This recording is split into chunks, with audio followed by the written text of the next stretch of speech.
직업병이라고 하기엔 조금 그렇고 직업의 특성상 자기가 하는 일과 관련된 것들이 눈에 잘 띄거나 잘 생각나는 경우가 있는 것 같습니다. 저 같은 경우 제일 인상 깊게 봤던 거는 목사님들과 함께 차를 타고 가다 보면 고속도로에서 빠른 속도로 달려가고 있는데도 주변에 무슨 교회가 있는지 하나도 놓치지 않고 다 보시고 다 아십니다. 그런 교회가 원래 거기에 있다라는 사전 지식이 있어서 아시는 것도 아니고 그냥 그 빠른 속도로 달려가다가 다 보시고 다 아십니다. 비슷하게 사람을 새로 채용한다라고 하면 고려할 사항, 필요한 것, 유의할 것이 목록으로 쭈루룩 떠오르는 분들이 우리 교회에 계십니다. 사람을 뽑는다는 것은 쉬운 일이 아닙니다. 그렇기에 명확한 목적을 가지고 뽑게 됩니다. 오늘 예수님께서는 자신의 제자들을 새롭게 뽑으셨습니다. 왜 뽑으셨는가?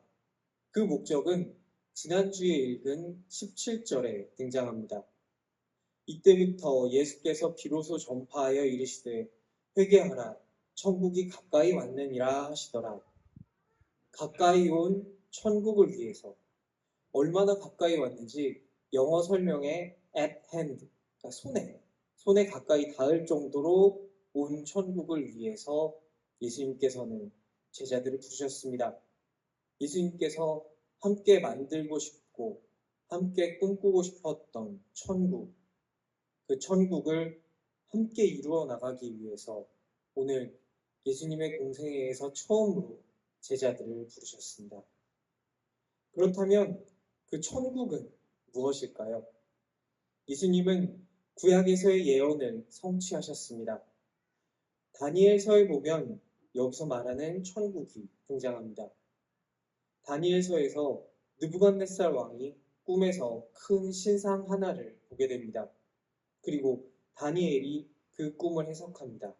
그러면서 다니엘이 진짜 하고 싶었던 말을 하게 됩니다. 그 여러 왕들의 시대에 하늘의 하나님이 한 나라를 세우실 것이다. 그 나라는 영원히 설 것이다. 다니엘은 포로였습니다.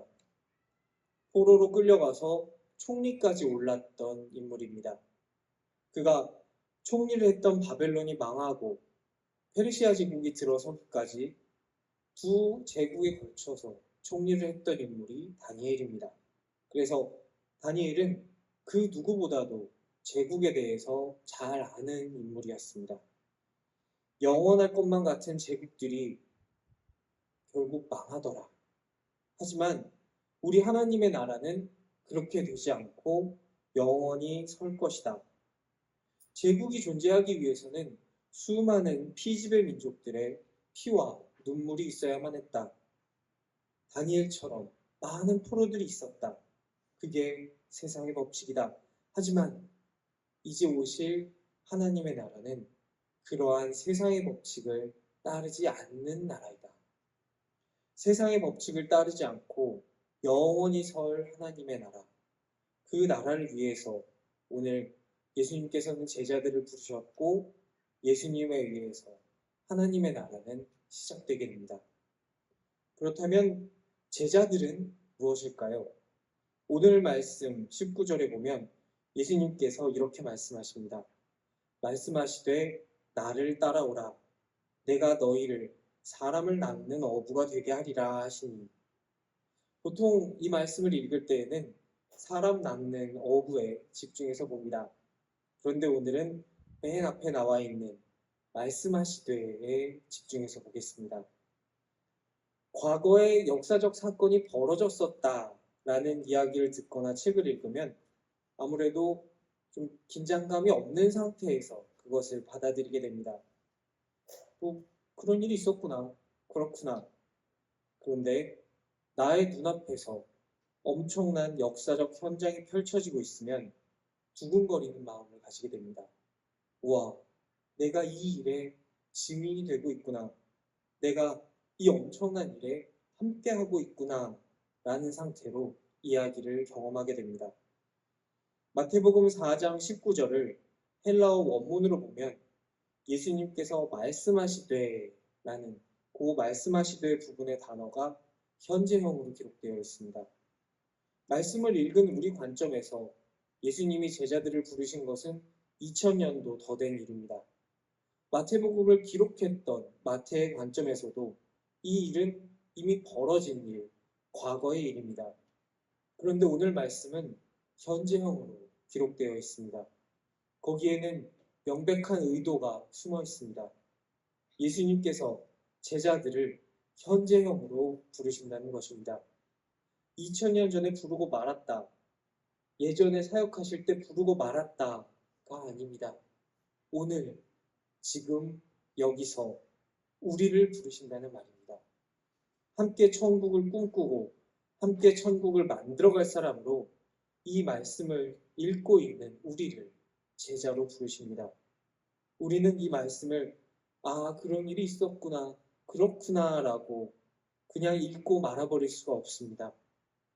우리 예수님께서 성경을 통해 우리에게 직접 손을 내밀고 계신 것입니다. 현재형으로 지금 나에게 말씀하고 계십니다. 나를 따라오라. 우리가 해야 할 일은 이 부르심에 응답하는 것입니다. 제자들처럼 그물을 버리고 배를 버리고 내 손에 들고 있던 것을 내려놓고 예수님의 손을 잡는 것입니다.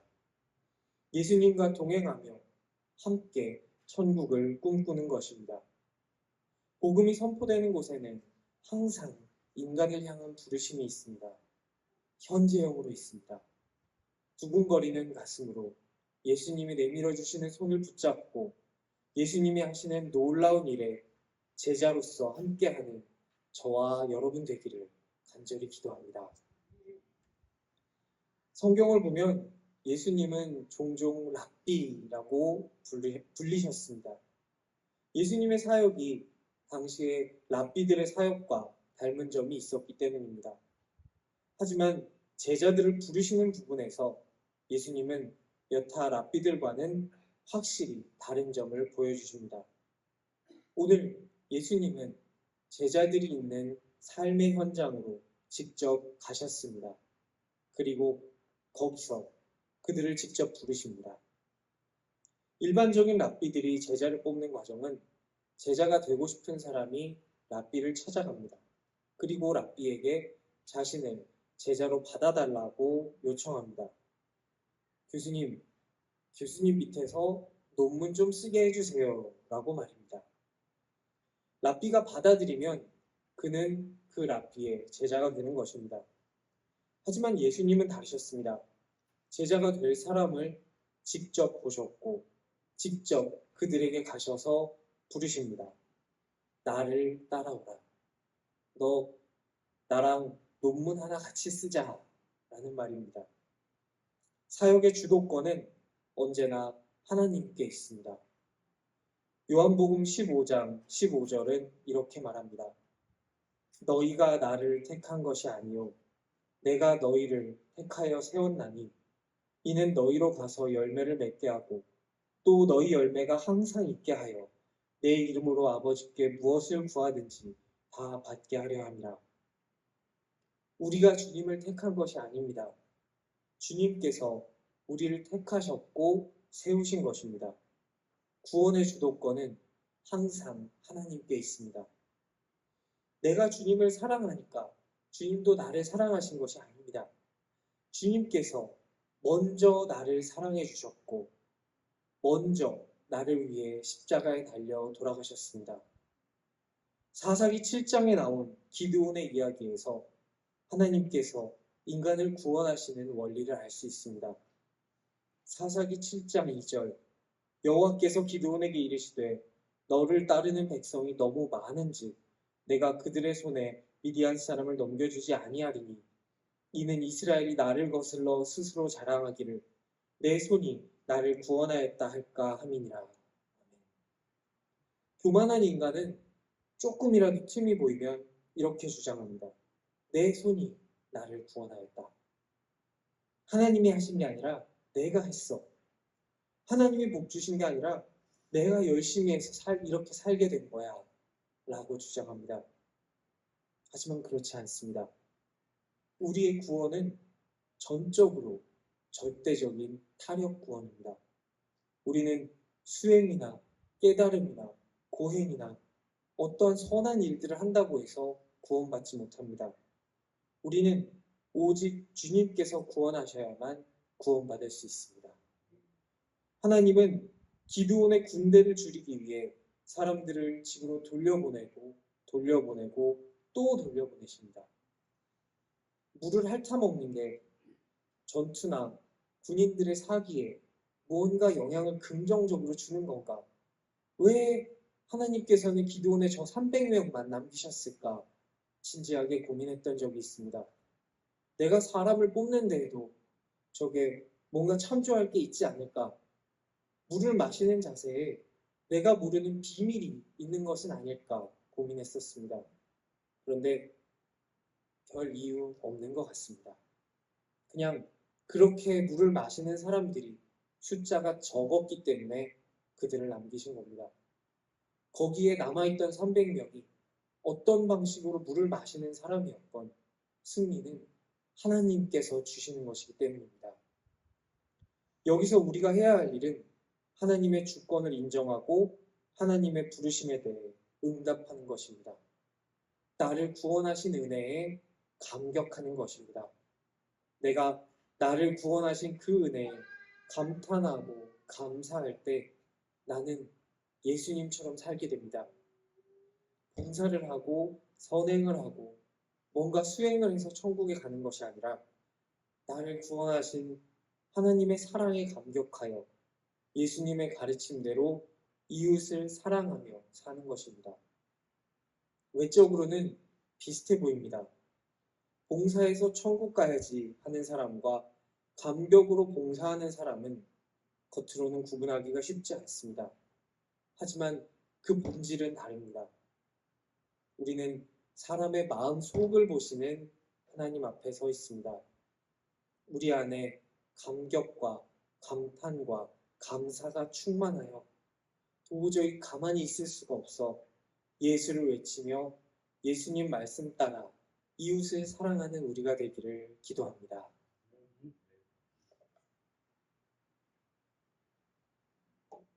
예수님은 19절에서 제자들을 향해 나를 따라오라 말씀하셨습니다. 이 말씀을 헬라어로 직역해보면 내 뒤로 오라가 됩니다. 예수님이 광야에서 시험 받으실 때 마귀는 예수님께 하나님을 앞서서 가라고 유혹했습니다. 앞에 가던 뒤에 가던 일단 가면 되지. 좋은 게 좋은 거 아니냐. 빨리 가면 좋지 않느냐. 빨리 가라라고 예수님을 유혹했습니다. 우리 예수님은 이 유혹을 이겨내고 승리하십니다. 하나님의 뜻을 따라가는 제자의 길은 스승보다 앞서 나가는 것이 아니라 스승의 뒤를 따르는 길임을 보여주고 계십니다. 우리는 종종 우리가 먼저 목표를 정해놓고 앞서가려는 유혹에 빠집니다. 주님, 여기가 좋습니다. 주님, 내가 있는 곳 안 보이실까봐 여기 깃발 들고 나 여기에 먼저 서 있습니다. 여기로 와주세요. 와서 내가 원하는 것들 이루어주세요 하고 싶습니다. 하지만 올바른 믿음은 그런 것이 아닙니다. 오직 주님만 말씀하게 하는 것, 주님 먼저 가서 그곳에서 우리를 부르시면 거기에 따라가는 것이 믿음입니다. 우리의 자리는 결코 예수님의 앞일 수 없습니다.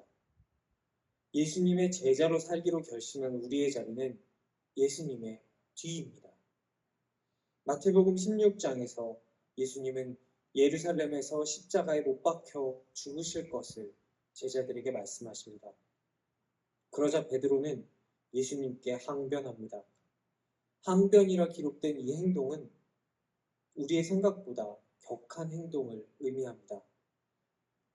항변했다라는 것은 베드로가 거의 예수님의 멱살을 잡았다 정도로 이해하실 수 있습니다.